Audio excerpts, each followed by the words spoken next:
your main event. Introducing the hosts of Wrestling with Freddie, Jeff Dye, and Freddie Prinze Jr. Ladies and gentlemen, welcome to a brand new episode of Wrestling with Freddie. I'm here solo, sorry, not me, but Freddie here is solo today, for Jeff Dye has booked a fantastic job and is in the lovely city of Atlanta, Georgia, where wonderful wrestling was born and bred and still thrives today. Today's episode, we focus on SummerSlam. Wrestling with Freddie starts now. What's up, everybody? How are you? I don't know why I did that little jingle thing. That's a horrible way to start the show, and I apologize. But SummerSlam was not horrible, and that's what we're here to discuss today. You're stuck with Uncle Freddie. Hope you enjoyed today's episode, and if you don't, you know to hit Jeff up on social media. Let him know that the show sucked because he wasn't here. But we're going to start with a man that a lot of people don't like. A man named Logan Paul. And regardless, or should I say irrespective of the way you feel about him, his work in WWE has been better than average, I think is the conservative way to say it. And pretty damn good, I think, is the more liberal way to say it, right? If we're throwing compliments around. I don't think he's as good as a heel when he's trying to be a heel as he is when he's just trying to be himself and be a babyface and get over. He leaned into it too much. It feels a little bit forced. So that's why I'm saying his stuff hasn't been perfect. I think he should just be himself. And if he wants to react to man, you guys don't like me, that sucks, then he can lean that direction. But what he's doing is going the opposite way, which is ha ha ha, you don't like me. And that's a little not pushy, but just a little forced. Pushy, forced, same thing. So anyway, he's wrestling everyone's favorite pretty boy, Ricochet, Pretty Ricky himself. This dude, for those who aren't familiar with his work, he can fly, basically. The guy does 27 flips off the top rope with 1,800 twists and then lands something crazy. And he does something insane every single week. May not be new every week, but he does bring in new things as well, or probably old things for him that he's just now getting allowed to use, but new to our eyes. And he's had this interesting thing. I guess a feud. Has it been going on long enough to be a feud? But it all started at the Royal Rumble, I feel like, when they both jumped off opposite ring sides and smacked each other in the chest. It all sort of started there. And then at the last show, which was Money in the Bank, they had that spot that was almost a blown spot, but Ricochet saved it. I think it was a sliced bread off the ring apron onto a table, or off the ropes, the middle rope onto a table, I think. Maybe not sliced bread, but it was something. It was a flip. If Ricochet's doing it, it's a flip. But I'll say this, Logan Paul's work out of all the celebrities has been the best work so far, to my eyes. It's been better than Bad Bunny. It's been better than who else has been in there trying to work? Better than me. I just took one. I didn't get to give any. But better than me, better. I don't want to say maybe he's the best. I don't know. I don't care. I don't think celebrity should be in wrestling, period. But maybe he's the best one out of everyone that's gone in there and tried to do this. The crowd did not like Logan, and they booed the hell out of him, man. They let him know. And I had friends who were actually there, and they said it was way hotter there than what we saw on TV, that they were really not feeling him. And it ended up being the perfect vibe because he ends on some shady stuff. I will say this, Corey Graves was killing me on commentary.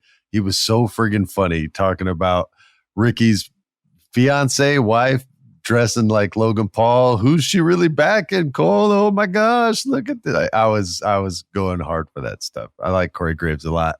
And when he does outside the box stuff like that, it works 9 times out of 10. He swings hard, whether it's a home run or a strikeout, he swings hard, and I always respect that. And he gets the hit more than he doesn't. But Logan Paul got some shadiness. the big assist because he had to get to his brother's fight. So he had to get out of there early. And he grabbed some brass knuckles and he clocked Ricochet right in the head with him, got the pin, hit him down his pants, jumped up on the turnbuckle. And then you saw him like shimmy and look down, and he thought that they like fell down all the way down his pants and out his boot. And then he's like, no, it's still okay. It's right by my nuts. We're good. Okay. But it was a good match, man. And I got to give it up to him. I'm not the biggest fan of all his life choices, but they're his choices. They're not mine. And I'm just a man. It's not my place to criticize as long as he's not hurting people. And I feel like the handful of times he has done something hurtful, if it was a topic that we discussed, I was always very honest with how I felt. But his work in WWE in the ring has been really, really good. And his promo work has been okay. Not good, not bad, just in the middle. So that was the first match. And it was a good way to start the show because it got the crowd pretty hot. They were pissed off. And then they got to see Cody versus Brock, which felt like the match that we were supposed to get. I feel like that episode where I talked to you about my buddy who's in my business, not the wrestling business, but my business, told me it was going to be Cody's hard time story. I feel like that's been partially confirmed. Cody even said it in a promo, having his own hard times.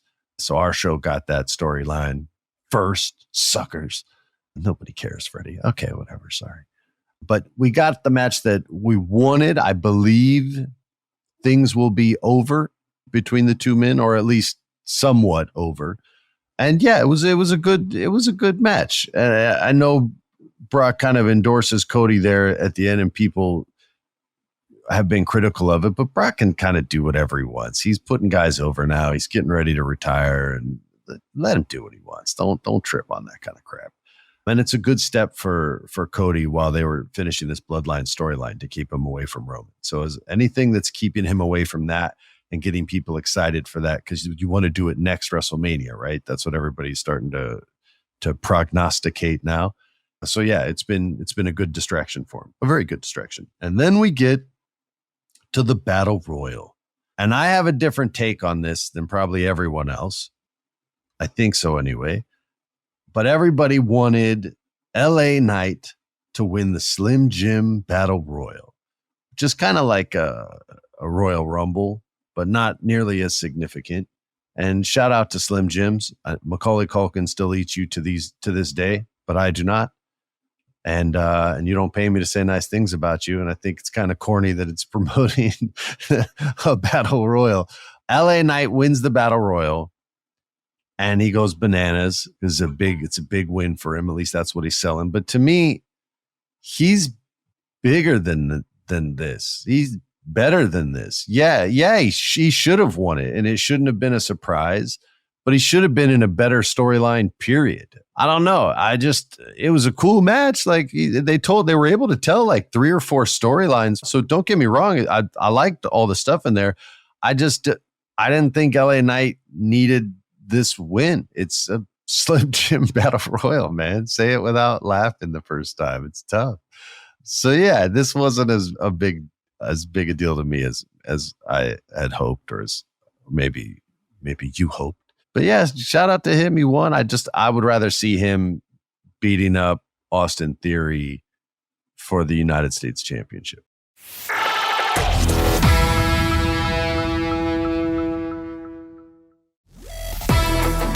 Then we get to the MMA rules match with Shayna Baszler and Ronda Rousey. I try to just talk about the stuff I like and enjoy on this show. I don't like criticizing other artists when they're making live art. That's hardcore. It's like saying a Jackson Pollock painting looks chaotic. Like, yeah, man, it's supposed to. That's the effing point. So it's tricky. And I had dudes over. My son was having a sleepover. I was going to go to this party. I was going to go to a cool like Hollywood viewing party of SummerSlam. But my son had this sleepover set up because I thought SummerSlam was on a Sunday. And so I had the boys over, but I made them watch while I was making dinner for these homies. We made pizza from scratch. We made the dough from scratch. This cool recipe I got when my family was in Italy, and it was bomb. But they're all having to sit and watch, and they're liking the matches that we've seen so far. And this came on, and both boys are watching. They're saying, "Who's this? Who's that? Oh yeah, Ronda Rousey. I've heard of her. Who's that? Oh, that's Shayna Baszler. That's her friend. Why aren't they friends anymore? Shut up. Just watch the promo. They'll tell you why they hate each other. Oh, okay, sorry." So they're watching while I'm not kneading the dough. It had already been kneaded. Is that the right word? Been netified. Grabbing it out the fridge, rolling everything out, getting it ready. And within 2 minutes, both boys said, "Dad, we're going upstairs. Call us for the next match." These are 10-year-old boys. They both like wrestling. Well, Rocky likes wrestling a lot, and his buddy knew like who Seth Rollins was and knew who all these guys were. They walked out of this match. And, all I'm going to say is I don't blame them. I don't know how this match was on the pay-per-view card instead of Becky and Trish or instead of Rhea versus someone. This is not a storyline that I don't think many fans had an interest in, but I guess they felt they owed Ronda one more pay-per-view, or maybe they legally did, but this was never a story that I felt was going to get over. And that's nothing to take away from Shayna Baszler. I thought she did her best selling it, that backstage promo interview type thing. She did a really good job with it, but the fans are done with Ronda Rousey. They're done with her. They know she doesn't care, or at least she didn't. So this match it was what it was. And then it was over. Gunther versus Drew. They beat the living hell out of each other for about 17 minutes, and it was brutal. But I love Gunther I'm a Drew McIntyre fan. I knew Drew when I worked there back in the day, and the only notes they would give him is lose your accent. I kept telling him, he might even remember this. I kept telling him, F that. You speak in your natural voice. That's going to be your most authentic voice, and eventually they'll wake up and figure it out. And they did. And so did everybody else. And he's awesome. But Gunther has made the Intercontinental Championship mean something. And I don't remember the last time it meant something. I genuinely am interested in who pursues it. I'm genuinely, and a lot of this is due to their creative too. It's not just, it's all on Gunther to get the promos over, to get the segments over, and to get the matches over. But creative has to have something for him. And they have been creative in the way that they've had him get his championship and maintain his championship run. So they deserve some credit too, but it really does feel like it means something again. And for that, he deserves love. I can't break down their match outside of they beat the living hell out of each other. If you like seeing, as Big E would say, meaty men slapping meat, then that's your match right there. I really liked it. Seth versus Finn. This was the two 10-year-olds, my son and his buddy's favorite match of the night. They were yelling, screaming, cheering. That's a good gauge for me as to what's working. Seth came out dressed up in something that if Jeff was here, we would have spent the first 10 minutes talking about, and then there would have been no show left. But it didn't matter because he's Seth freaking Rollins, and it doesn't matter how bad he dresses. His work's so clean, I will never be mean. Mr. Rollins, that was an awesome match. Two 10-year-olds, you had big-time fans. Honestly, I wouldn't have even been mad if Finn won it outside of it's too short a reign, and you have to give Seth time to make that belt mean what it can mean if you give him a long competitive reign. And I think it will mean something if it doesn't already.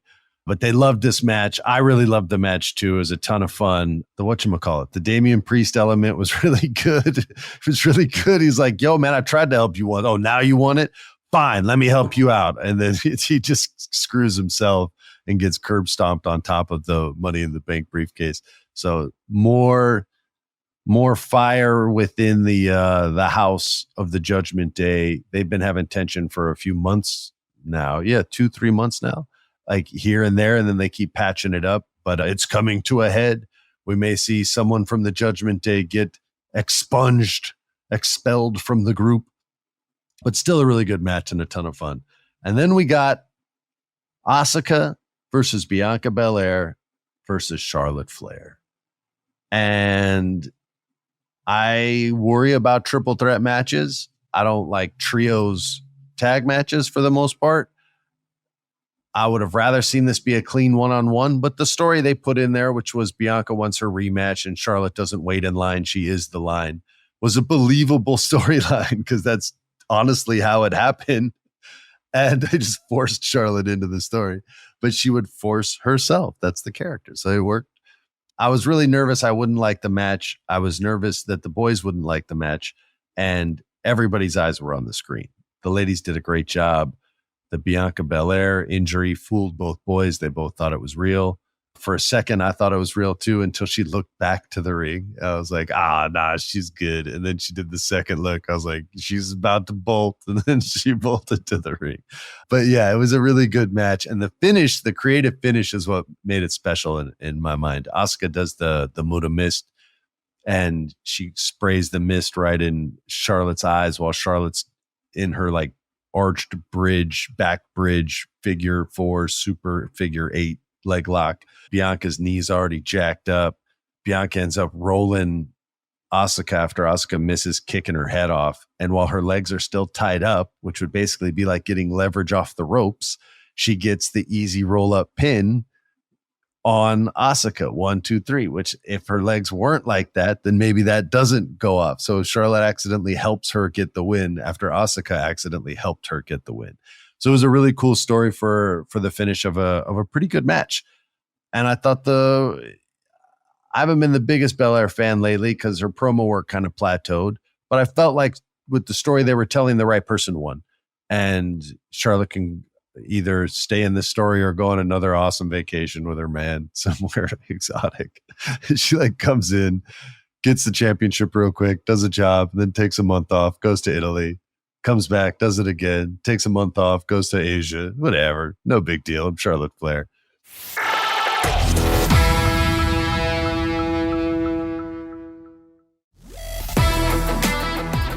We'll finish today's episode with Roman versus Jay in the tribal combat match.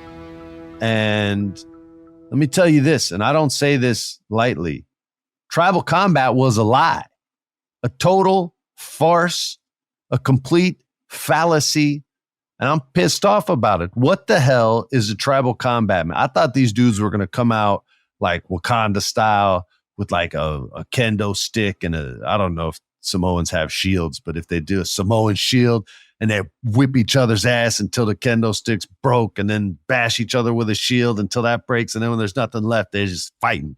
No one's allowed to interfere. 2 people interfered. I didn't feel a lot of Samoan culture within the match, which was just kind of weird to me. And I'm not like trying to say it in a woke way. I'm just basically, it was a DQ. It was just a DQ match. At least give me a Viking ship around it and make it a sweet Viking match. Still don't know what a Viking match is, by the way. We're 4 weeks away from it. But yeah, man, they lied. Solo interfered, so I guess that makes him out of the family because the elders aren't going to tolerate that. The elders were the ones that have so much power. They were the ones that made this match because otherwise Roman wouldn't have given Jay a title shot. He wouldn't have given him anything. So I assume that he's going to be out of the family, and I assume Jimmy's going to be out of the family. Otherwise, what power do the elders really have? You can't paint yourself into a corner story-wise through unfulfilled promises, man. You can't say these people are all powerful and then it's like the atheist argument against God, right? If God's all powerful, then why does X happen? Y happen? Z happen? Why do kids get cancer? Like all those things. Like if the elders have no power, how are they all powerful? If they're all powerful, then Roman Reigns has to follow those rules because he had to take that match. So if now he doesn't have to follow the rules within the match, how is he not kicked out of the family? So I just don't understand what story they were trying to tell. The match itself was really good, man.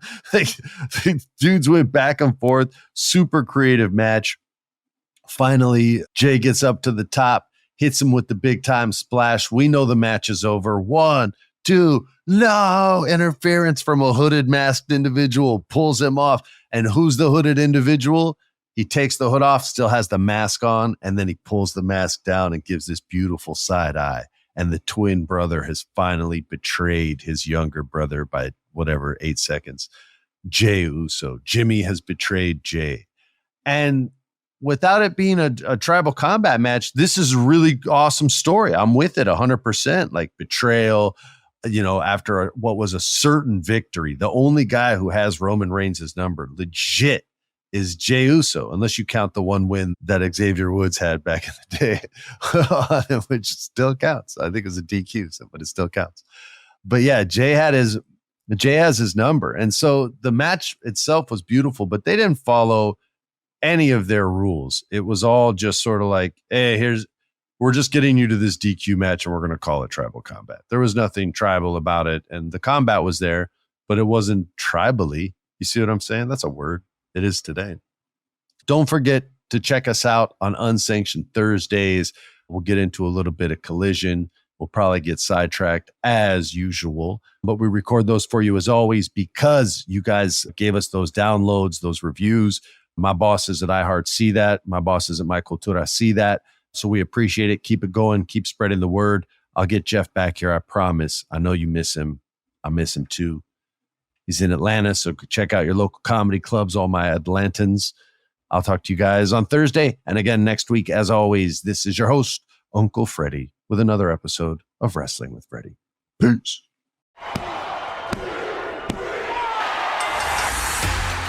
This has been a production of iHeart's My Cultura Podcast Network. For more podcasts from iHeartRadio, visit the iHeartRadio app, Apple Podcasts, or wherever you listen to your favorite shows.